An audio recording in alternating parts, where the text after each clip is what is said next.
Gossiping, तिकडचं gossiping. योग विद्याधामचा कार्यकर्ता कायम योग विद्याधाममध्ये जातो माहेरपण घ्यायला, म्हणजे तो आनंद घ्यायला. तसं वैद्यताई गेलेत तिकडं आणि तिथून सुद्धा आपल्याला छानपैकी बोधकथा सांगणारे संस्कृत रत्न, आयुर्वेद रत्न, चांगल्या वक्त्या, नॅचरोपॅथिस्ट आहेत. आपण जाऊ आणि आपण सगळे अनुभवतोय दर शनिवारी. मी दर शनिवारी बोलते. ह्याच्या पाठीमागं आज आपण कुणाला तरी नवीन व्यक्तीला मदत केल्या आणि ती व्यक्ती आज असेल तर कोण वैद्यताई हे माहिती व्हावं म्हणून हा प्रपंच. तर जाणार आहोत वेळ न घालवता वैद्यताईंच्याकडे. जोरदार क्लॅप करू आपण वैद्यताईंसाठी. सुमित सर ऑल म्यूट टाकता. येस ताई. वैशाली ताई अनम्यूट करा. हरिओम.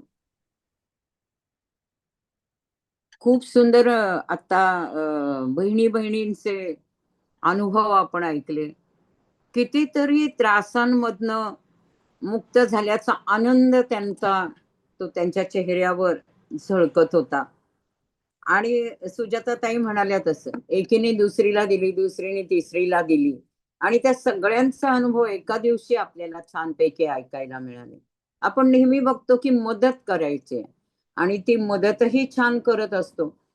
पण बऱ्याच वेळा कसं असतं की आपल्यामध्ये काहीतरी आपल्या वागण्यामध्ये चुका असतात, पण ती चूक कळणं हे खूप महत्वाचं असतं की हे माझं चुकतंय आणि मग त्याच्यात सुधारणा आपल्याला करता येते. तर तशीच ही एक गोष्ट आहे.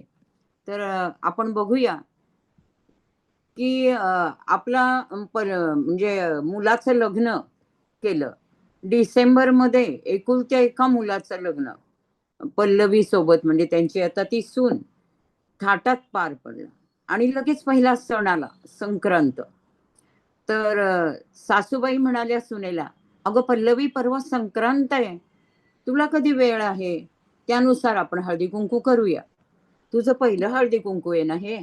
8 दिवसापूर्वी मी साडी घेतलीये तुझ्यासाठी, फॉल बिडिंग करून आणलीये. मला माहिती तुला अजिबात वेळ नाही, तुझं एखादं मापाचं ब्लाऊज असेल ना तर दे.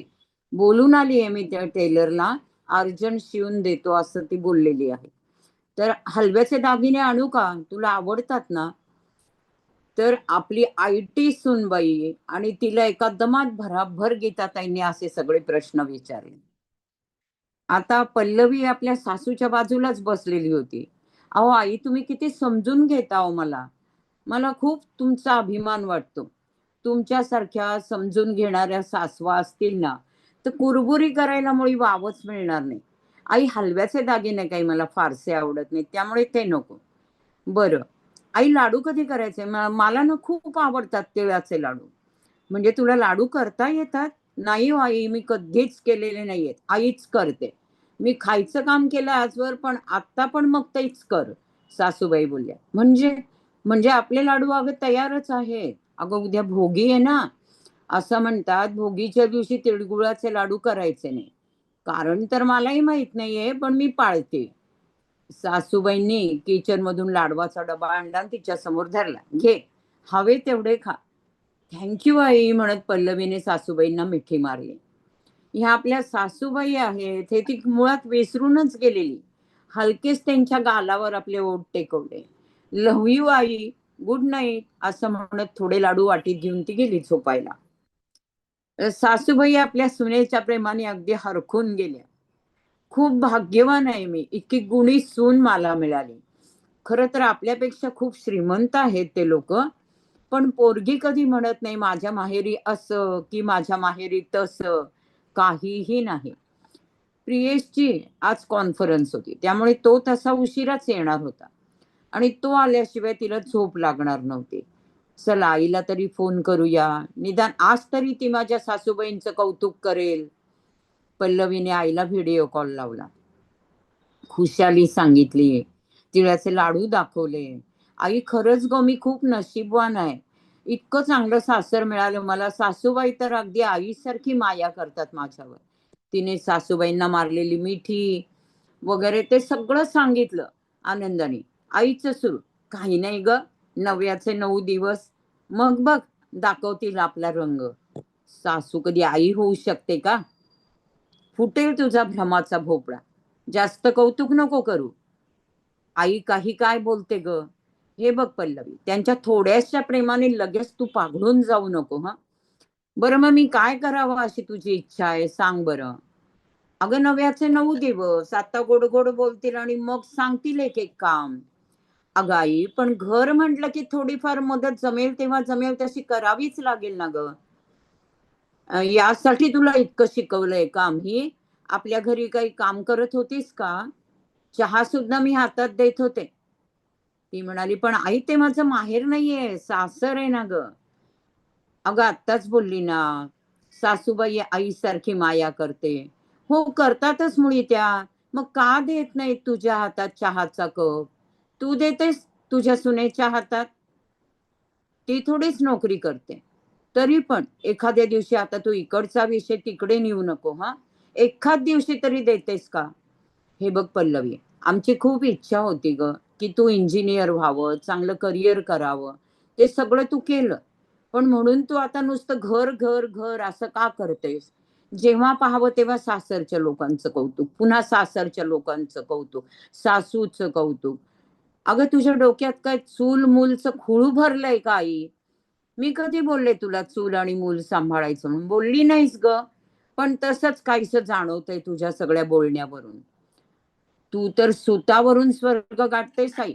घर संसार आणि उद्या मुलं झाली तर ती सुद्धा जबाबदारी घ्यावीच लागेल ना ग मला. अगं, मुंबईत राहते तू, तिथं मिळतात बायका, आणि तुझी सासू आहे ना, तिला काय धाड भरलीये, सांभाळेल तुझ्या बाळाला. रिकाम टेकडी तर असते.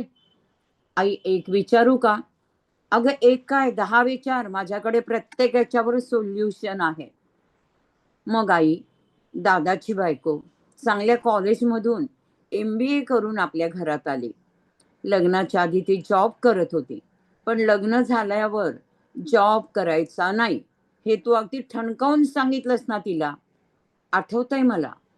म्हणाली होतीस, आमच्याकडे यांचा खूप मोठा बिझनेस आहे, त्यामुळे तू फक्त घर सांभाळ. तिच्या आई वडिलांच्या पण तुझ्यासारख्या अपेक्षा नसतील का, सांग बरं? अगं, नक्की असणार, पण बाबांचा इतका मोठा बिझनेस, त्यात रवी आमचा एकुलता एक मुलगा, काय कमी आहे सांग बरं आपल्याकडे? काहीच नाही. आपल्याकडे तर सगळ्या कामाला बाई आहे. तेच तर आई, सगळ्या कामाला बाई आहे. फक्त भाज्या तेवढ्या फोडणी घालायच्या, बाकी तयारी तर बाईच करून देते. ते काम वहिनी करते. मी नाही करणार तर कोण करणार? मला झेपत नाही ग आता. ती नाही करणार तर कोण करणार आहे, सांग मला. बरोबर आहे आई, तुझं वय झालं, पण आई तू तर माझ्या सासूबाईंपेक्षा 7 वर्षांनी लहान आहे, तरी तुला झेपत नाही. मग माझ्या सासूबाईंचं काय होत असेल, सांग बरं? तरी बिचाऱ्या काही बोलत नाही, सगळं समजून घेतात. बाळाचा विषय निघाला तरी पण म्हणतात, अगं, इतकी धावपळ मला जमणार नाही, आपण ठेवूया बाई. पण मी मात्र लक्ष ठेवेन हं चांगलं. आता हेच तू वहिनीला सुद्धा बोलू शकली असतीस ना. दादाचं बाळ तू सुद्धा सांभाळू शकली असतीस ना. सोबत एखादी मदतनीस घेऊन सांभाळणं काय अवघड होतं का तुला? माझ्या सासूबाईंना, एकच मिनिट हा. हा, माझ्या सासूबाईंना बोलली ना रिकाम टेकडी म्हणून, तू पण रिकाम टेकडीच तर आहेस ना. त्या तरी थोडंफार करतात, तू तर काहीच करत नाही. त्याचा विपरीत परिणाम तुझ्या शरीरावर झालाय बघ. कोणतंच काम नाही, शरीराला व्यायामच नाही मुळी तुझ्या. सारखं हे दुखतं ते दुखतं असं तुझं चालू असतं. एखाद दिवशी बाई नाही आली तर माझं हे दुखतंय ते दुखतंय करून सगळ्या कामांपासून तू अलिप्त होऊन जातेस. आता आमच्याकडे पण सगळ्या कामाला बाई आहेत, पण बाई नाही आली तर आम्ही दोघी मिळून काम करतो. मी तुझ्याशी ह्या विषयावर बोलले की तू माझे कान भरतेस, उलट सुलट सल्ले देतेस.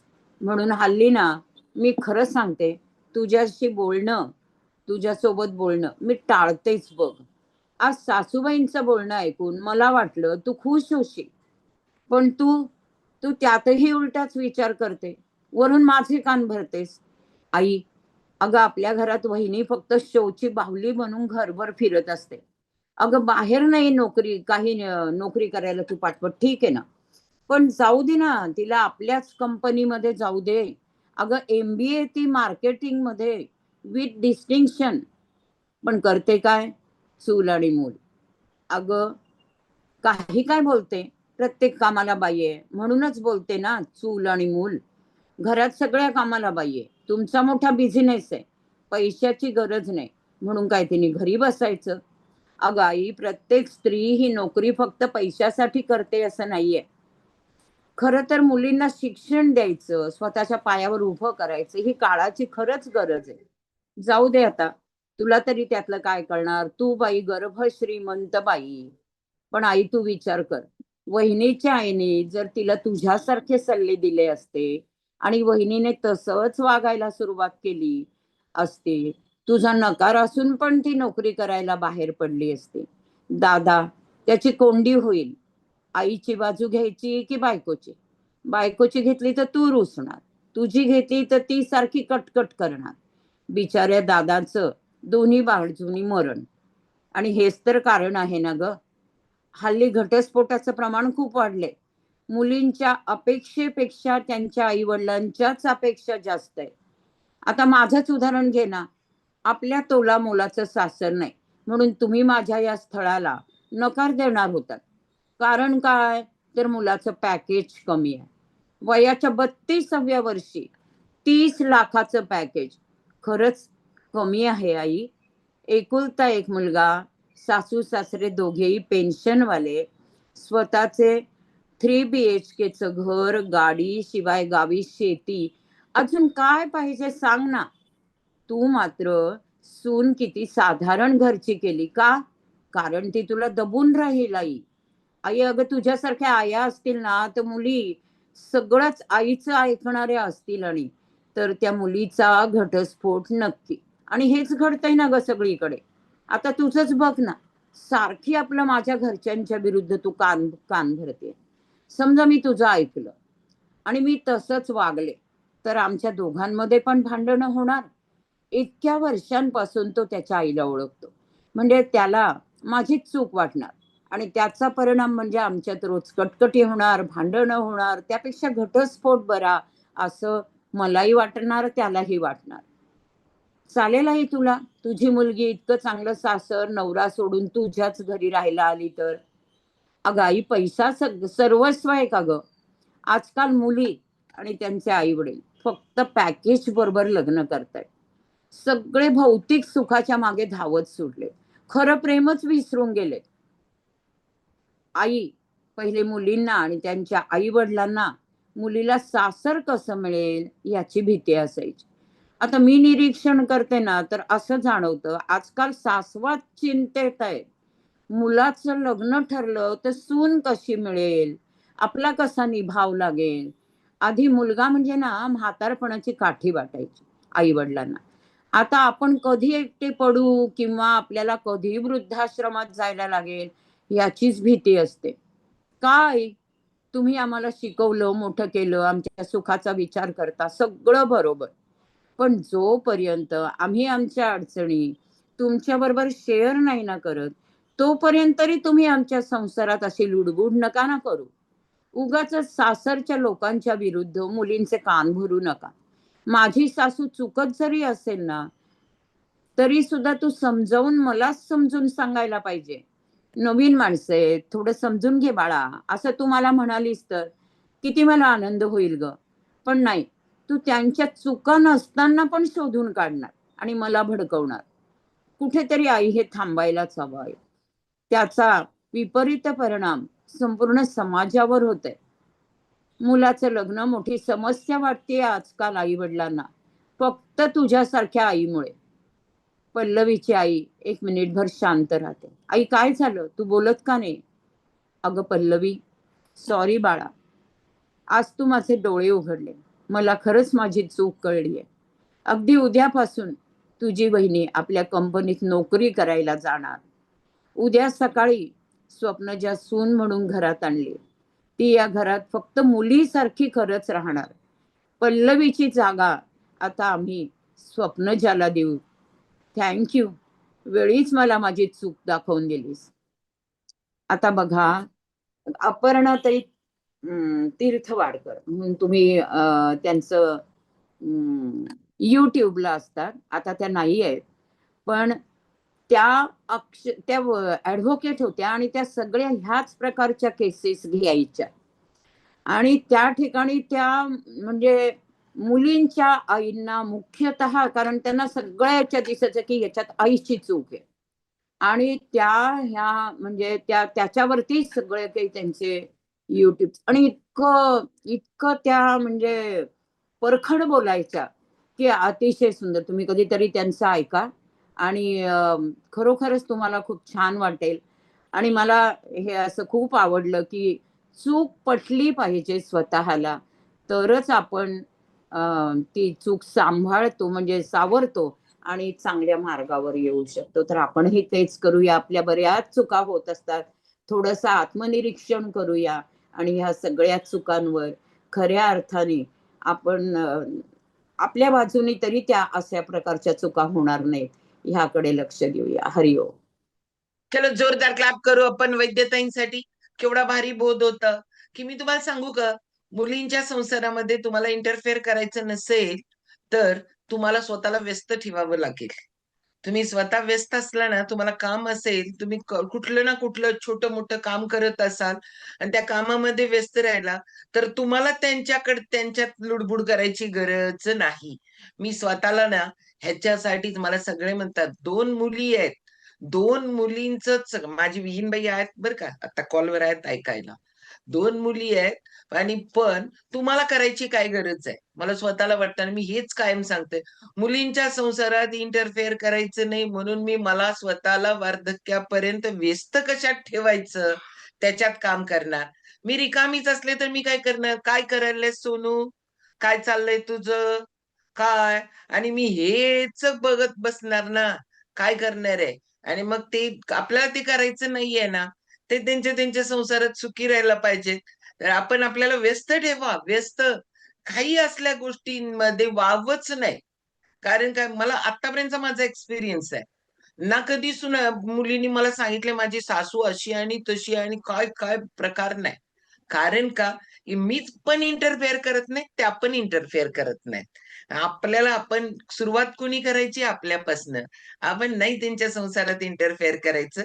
आणि वैद्यताई म्हटल्या ना, खरंच आजच्या सासवांना चिंता लागल्या माहितीये. या आजच्या सासवांना चिंता आहे सून कशी येते आणि खरंच माझा निभाव लागतंय का? मला ज्या काळात, म्हणजे आता पोरी मोठ्या आहेत, माझं वय 57-58 आता चालू होणार. तर मुली 2 म्हणजे काहीतरी वेगळंच बाबा, किती त्या वेळेला हे होतं आणि त्यावेळेला कसं होणार? ओके. हां, टाकलं बघा सुजाताताई बेस्ट विनबाई. येस. मला त्यावेळेला सगळेजण म्हणणार, की कसं तुम्ही वार्धक्य कसं असं विचारणार सगळे रिलेशन मधले. आणि मला स्वतःला असं वाटतंय, माझ्या वार्धक्यासारखं बेस्ट वार्धक्य कुणाचंच जाणार नाही. कारण ना टेन्शन ना चिंता काही असलं तरी ते आता त्यांचे सून, त्यांचे पोरं, त्यांच्या सासूबाई बघतात आता. आता आपल्याला नाही चिंता नाही. आता आपल्याला चिंता शतायुषी कसं वाढवायचं, शतायुषीची पिल्ली कशी होतील, त्याचं कसं होईल, ही तेवढीच चिंता आहे. म्हणजे इंटरफेअर खरंच नाही करायचं. मला वैद्यताई बोलायला लागल्या होत्या ना, मला असं वाटायला लागलं होतं, की त्यावेळेला पण आम्ही हेच फील करत होतो, बिलकुल चिंता नव्हती. आता पण हेच फील करतोय, की अजिबात